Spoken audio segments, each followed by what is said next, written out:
Hello మామ, నేనైతే ఈరోజు తెలుసుకున్న విషయం ఏంటంటే మనం పోలీసుల దగ్గరికి వెళ్ళి వాళ్ళని షూట్ చేసినా వాళ్ళు ఏమన్నారంట, మన మీద కేసు కూడా పడదంట. నిజమో కాదో చూద్దాం. ఫస్ట్ అయితే మన దగ్గర ఉన్న కార్ వేసుకొని పోలీస్ స్టేషన్కి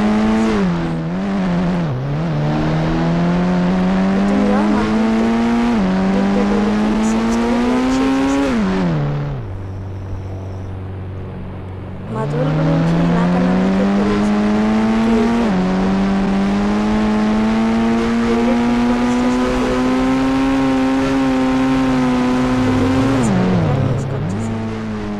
డైరెక్ట్ పోలీస్ స్టేషన్ వెళ్ళగానే పార్కింగ్ ర్యాష్ పార్కింగ్ చేసేద్దాం.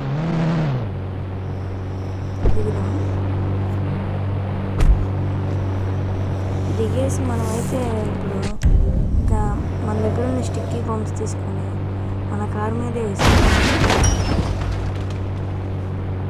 నేనైతే ఇప్పుడు 7 స్టిక్కీ బాంబ్స్ వేస్తాను.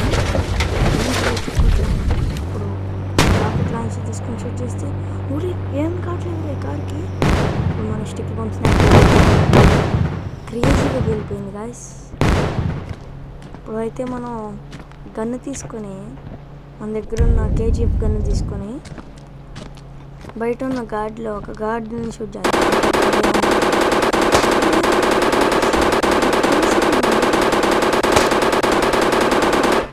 ఇప్పుడు లోపలికి వెళ్ళి వాళ్ళని ఒక పంచులో గుద్దటానికి ట్రై చేద్దాం. చస్తారా చావరా చూద్దాం. ఫ్రాంక్లిన్